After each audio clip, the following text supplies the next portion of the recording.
Hello Internet, welcome back to another episode of Pokémon Generation 1. In the last episode, we took on the gym leader here in Viridian City to earn ourselves the Earth Badge.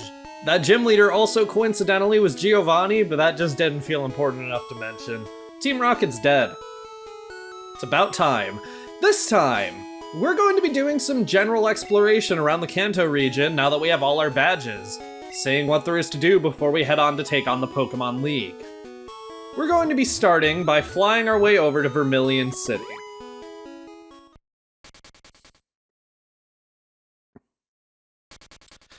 I'm gonna start off by using Surf down here, which seems weird, I know, but trust me.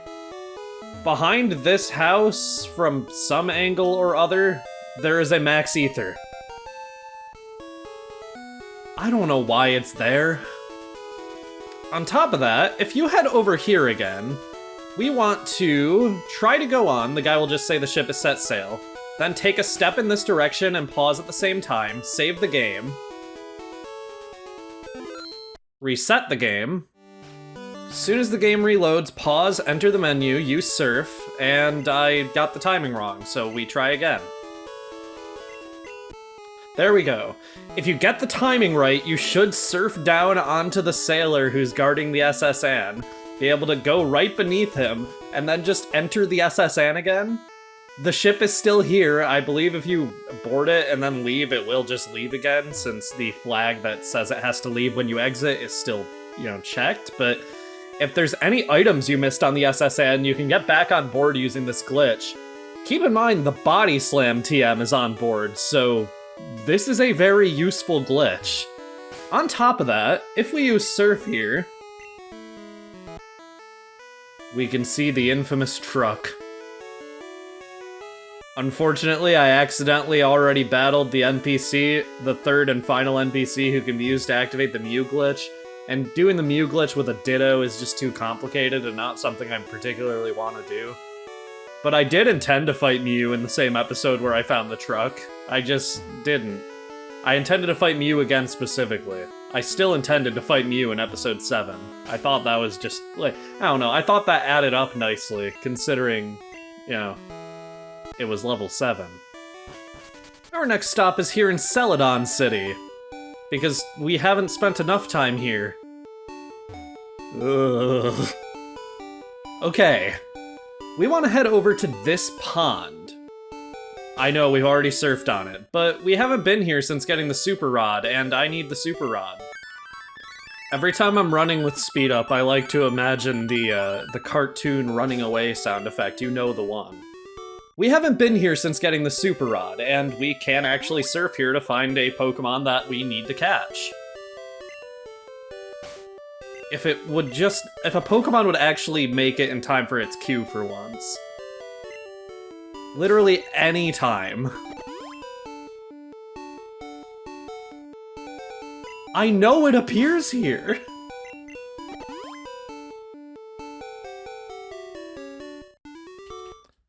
It's a bite. Is this the one? No, it's not the one. But he is just a little guy. No, you are not the one. There we go! Poliwhirl can appear here, and I know we could already catch Poliwag, but I don't know, it's easier to just catch a Poliwhirl because we need one in this episode. Let's go over this bio real quick because I'm gonna actually try to catch 2 of them. With access to Amnesia at level 41 and the ability to learn Surf, Blizzard, Psychic, and Hypnosis, Poliwhirl is one of the most powerful special sweepers in the entire game.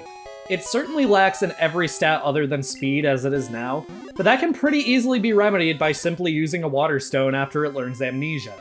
The buffs to its stats generally outweigh the loss to its speed stat, but Poliwrath does genuinely have some trade-offs after its evolution. Its typing is absolutely terrible, doing nothing to cover for Water's weaknesses and instead adding extra weaknesses to Flying and Psychic. If you're willing to raise Poliwhirl to level 49 before evolving it though, Poliwrath's Amnesia-boosted Hydro Pumps are some of the most powerful in the entire game.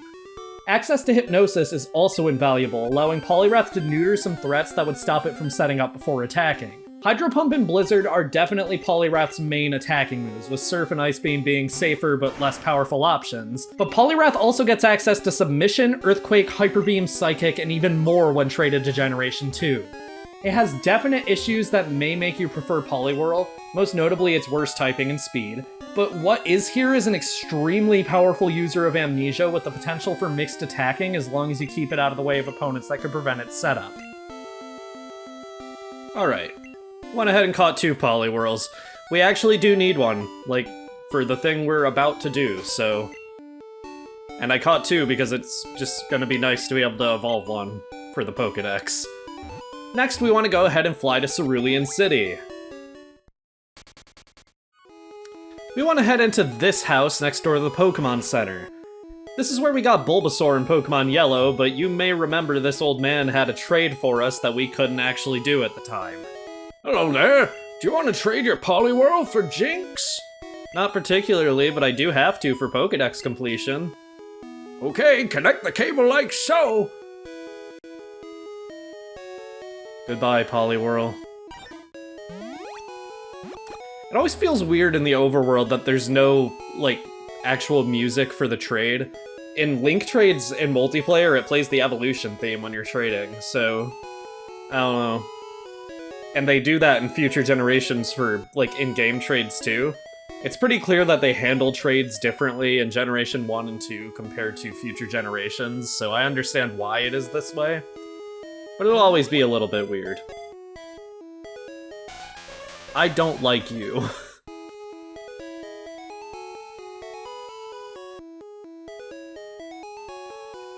Winter traded Poliwhirl for Jinx. Thanks! You're welcome. Okay, Lola the Jinx. Let's just get this over with. First of all, I'm sorry for using its original art here. The only official recolor of this old Sugimori artwork for Jinx is only available in an unusably small resolution right now, and I just don't have the skill set necessary to recolor it myself. Jinx actually has quite a bit going for it that differentiates it from other Psychic-type Pokémon. It's the second fastest sleep-inducing Pokémon in the game after Gengar, with a much more reliable move to do What?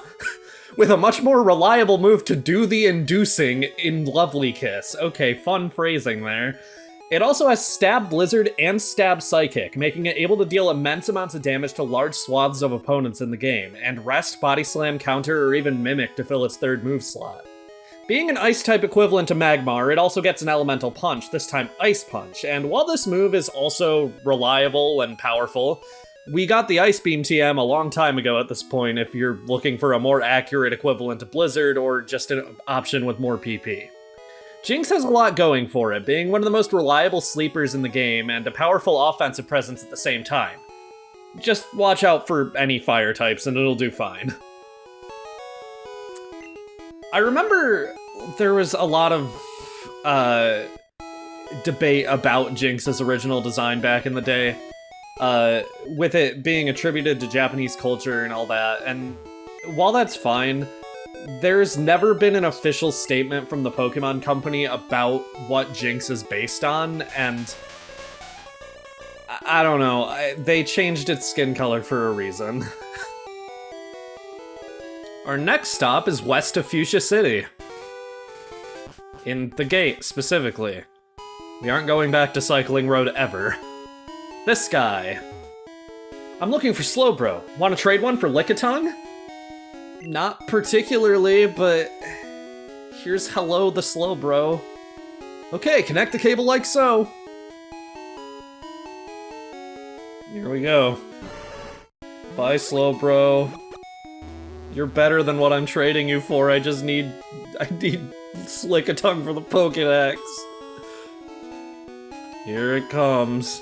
Trainer waves farewell as Lickitung is transferred. This guy is waving so sarcastically. He knows he has won in this exchange.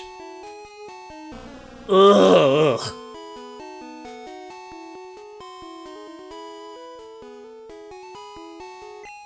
Yeah, you don't need to tell me, game. I'm disappointed too. Hey, thanks! Yeah, you're welcome. You really won here, man.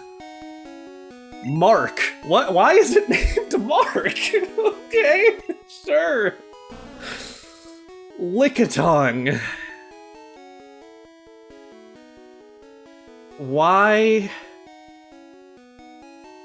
Swords Dance, Body Slam, Hyper Beam, and Earthquake. That's all I'm gonna say. We're moving on.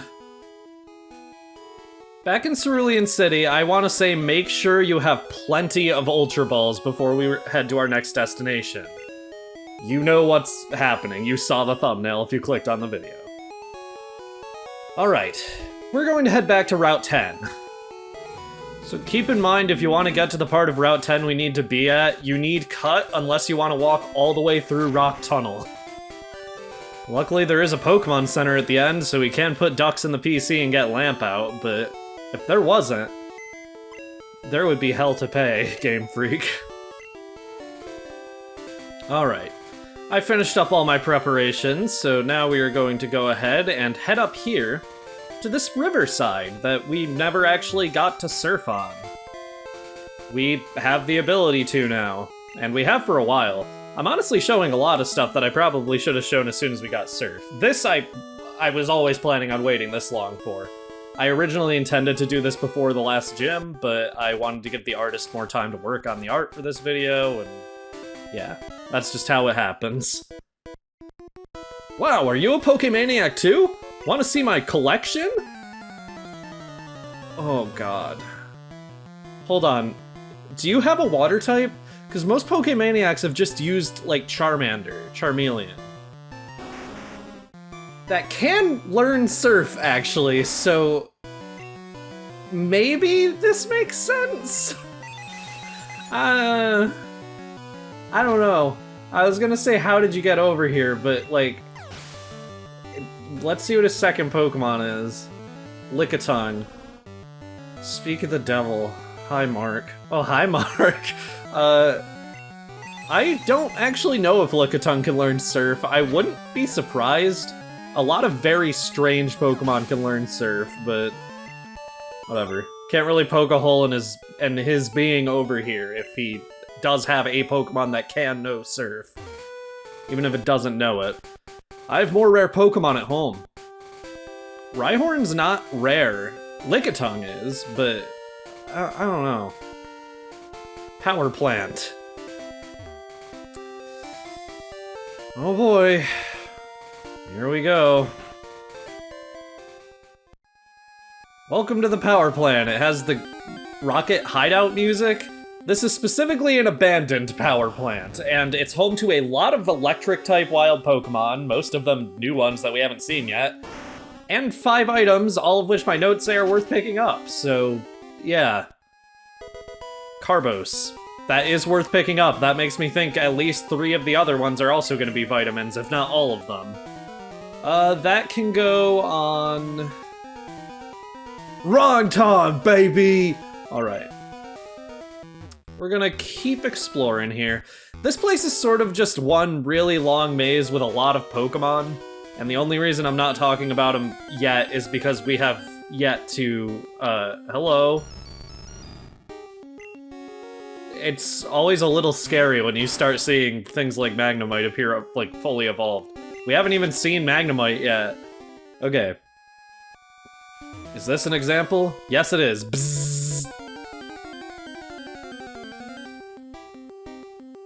Voltorb. Not the one I was hoping for, but that's fine. Level 40! Yeah, if you want to catch a Voltorb or an Electrode here, go for it. They appear at a, like, confident level. Let's talk about the encounters here now that you see the gimmick. While it can't appear randomly, there are 2 guaranteed as fake items.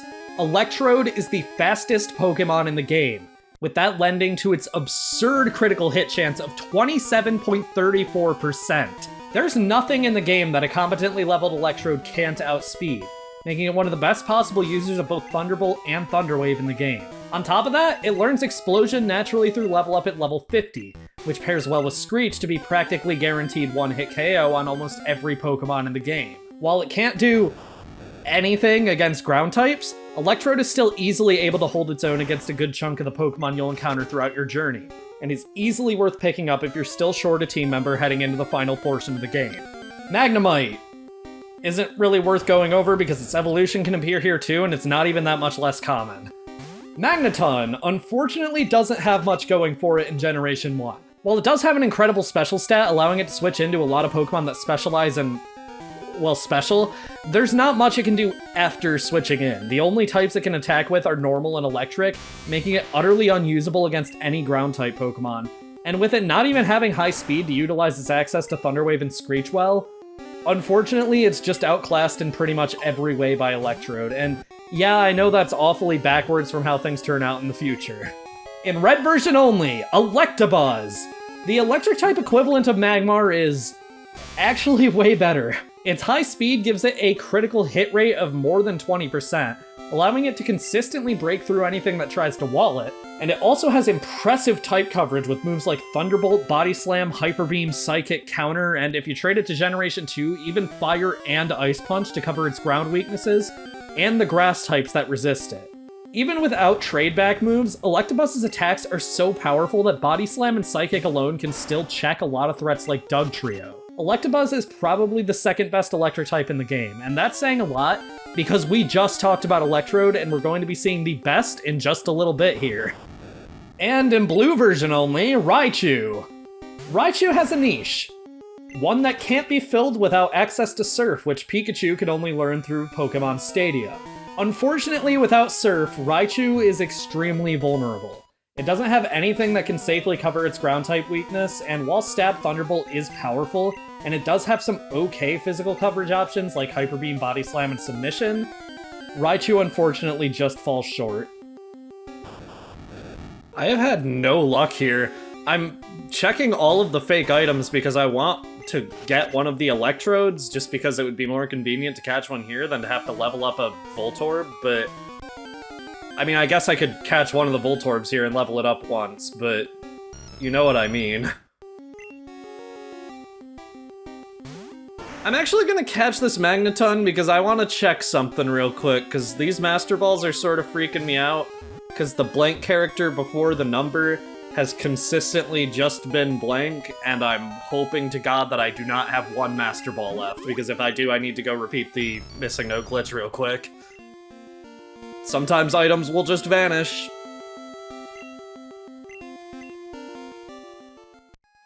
Well, no, because if this is an Electrode, I want to make sure I'm not using my last Master Ball on it. We're fine. I have 121 Master Balls. I don't know why the space is remaining blank instead of having a glitch symbol. Bzzz. Are you the one? No. I know there's 2 guaranteed Electrodes, I just want to catch one of them. Okay. I found the TMs for both Reflect and Thunder while exploring the area. Thunder is a 120 power electric type move, but it only has 70% accuracy, making it pretty unreliable most of the time. Did I miss that room? I did miss that room. This place is a maze, again, as I've already said. I feel like this room has one of the Electrodes. It seems familiar. Bzzz. That's a fun noise to make. It would be more fun if you were an Electrode. There's a lot of static encounters in here. Bzzz. Please be the one. Okay. Electrode. I know I could have just caught the level 136 Electrode that we saw on the coast of Cinnabar Island, but I don't know, some part of me feels like that would be illegal. Alright, Electrode was caught. Ball. It stores electric energy under very high pressure. It often explodes with little or no provocation.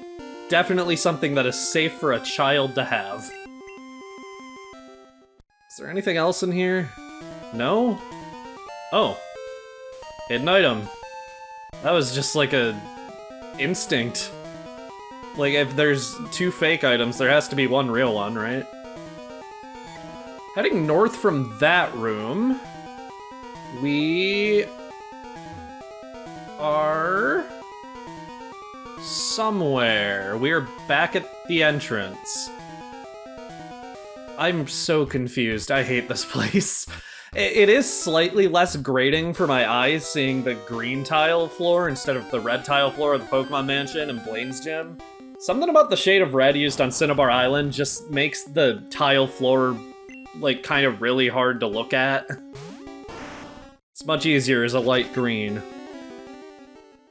Which, I mean, I guess it's based on the fact that we're on Route 10, I guess. Because they don't typically give dungeons their own color palettes unless they're a cave or they make them like a hideous brown color. So, yeah. Heading north from here. This place, okay. Magnemite, okay. I need one of these anyway. 0 Master Balls. We've run out. I have my Phantom Master Balls, though. Magnemite never considered that.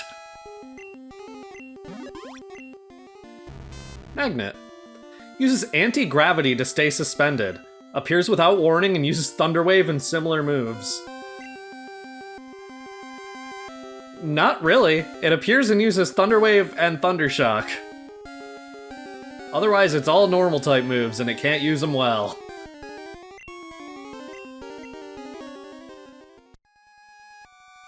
Alright, what's up here? A wild Pokemon, that's the answer. Hi, Pikachu. He knows how much I love him in Gen 1, so he just wants to show up. Which is fine, but I already have a Pikachu. In both games. Rare candy, okay. Good thing I checked that one, I suppose, although we aren't really hurting for rare candies. Hi, Magneton. I already caught you. I've caught everything that can appear here. Why am I not using repels? That is the question. I gotta organize my bag. I'll do that between episodes, but items are not in places that make sense to me. HP up. Okay, I was expecting that to be a Voltorb. That means there is still an Electrode just wandering around that we need to encounter. We'll use this on Yumi, obviously. Okay. Are we nearing the end? Well, apparently not, considering there's an item down there still. Where am I? So this is an abandoned power plant, which is probably obvious. Bzz. Okay. Is this gonna be the Electrode? Yep. Here's Electrode number 2. Level 43, jeez! That's the same level as everything on my team, and half my team got like... No, my entire team got like 5 levels from rare candies. This place is dangerous. Oh. That's, like... That's just tragic. Yeah, good thing you didn't level up from that Gaster. That would have made you a monster. Okay. Continuing on, pretending I didn't just see something traumatizing. I swear there's gotta be a hidden item around here. Well, we found a guy. This sprite just looks awful from this direction. This is just the opposite direction of the bird sprite, when it's like facing up. But yeah, it looks awful. Always save before fighting a legendary Pokemon, and this is a legendary Pokemon, I know you can't tell. I'm gonna stop the recording to check it real quick so I know I can save. Alright.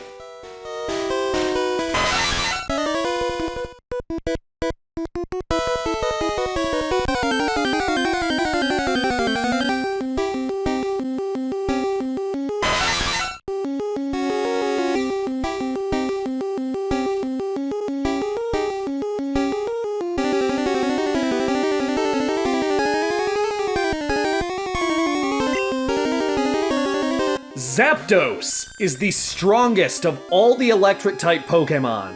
It has high stats all around, a phenomenal typing both defensively and offensively, and access to Thunderbolt and Drill Peck, the most powerful moves of both of its types. Zapdos typically runs Thunderbolt and Drill Peck on any moveset to effectively dent almost any team, along with Thunder Wave to cripple threats like Chansey, and Agility to allow it to outspeed what few Pokemon are able to move faster than it naturally. One issue you may come across is that you already used your Thunderbolt TM. Zapdos does come knowing Thunder Shock and learns Thunder one level after being caught, but without Thunderbolt, Zapdos lacks a reliable Electric-type move. Thunder is still powerful, but its low accuracy will hold Zapdos back a bit. That's not to say it makes Zapdos bad, though. Access to Drill Peck alone makes Zapdos desirable as an addition to a team, especially when the only other Pokemon that get it, Fearow and Dodrio, are extremely frail. Zapdos is in a class all on its own, and has definitely earned its place as the strongest Electric-type Pokemon. So the reason I'm leading with Yumi is because I want to try to freeze it. I don't think Thunder Shock is gonna do too much damage. Yumi is just too... Okay, well, if it gets a critical hit, it'll do too much damage. I don't think Ice Beam will be enough to do... Oh! Oh! First hit! Yes! Oh my god! Okay, so... There are moments sometimes where the Let's Player curse will be absolutely fucking brutal to me. But there are also times where I get a shiny Vaporeon in like 4 or 5 hours in Generation 1, and then it proceeds to use Ice Beam on Zapdos and freeze it with the first hit. Like freezing's only a 10% chance, it's not that rare, all things considered, but like... I mean... Once it's frozen, Zapdos is unable to attack at all. It can't thaw out unless you use a Fire-type move that has a chance to burn on it. Like, this thing's catch rate instantly jumped up to over 20%. This is ridiculous. Okay. Now the issue is, I need to not knock it out to get it slightly... No, I don't. I'm just gonna start chucking balls. It can't do anything. First ball again. That is the second legendary Pokemon in the game that we have caught in the first ball after an incredibly short battle. I'll take it, man. I got nothing. A legendary bird Pokemon that is said to appear from clouds while dropping enormous lightning bolts. That's definitely something a 10-year-old should be allowed to have. We do not nickname legendaries around these parts. If you fail to catch Zapdos and save afterwards, it's never going to reappear, so you have one shot. Do not miss your chance to blow. And we can actually just leave the power plant from this side. Yeah, I don't know how that works, but it does. We have to go surf back to the Pokemon Center in order to fly to our next destination.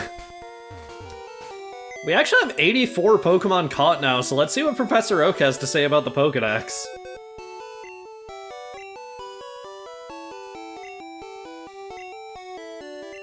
Wonderful! Wonderful! Do you like to collect things? I actually don't really collect a lot of things. Like, I don't even really have much of a game collection, but... I don't know. It's always good to get to hear Professor Oak. Wonderful! Let's actually check out Zapdos. We got Frozen Chicken in the party. Those stats are so good. And it just comes knowing Drill Peck, too. Like, this Pokemon is ridiculously strong. That's awesome. I'm so glad I was able to freeze it. That's satisfying. With that done, we've seen pretty much everything there is to see before heading off to face the Pokemon League. That all was like a slant rhyme, I guess. Next time on Pokemon Generation 1, we're going to be heading back onto Route 22. It's been a very long time since we've been there, but We know it's where the Pokemon League is. We're coming close to the end. See you guys then.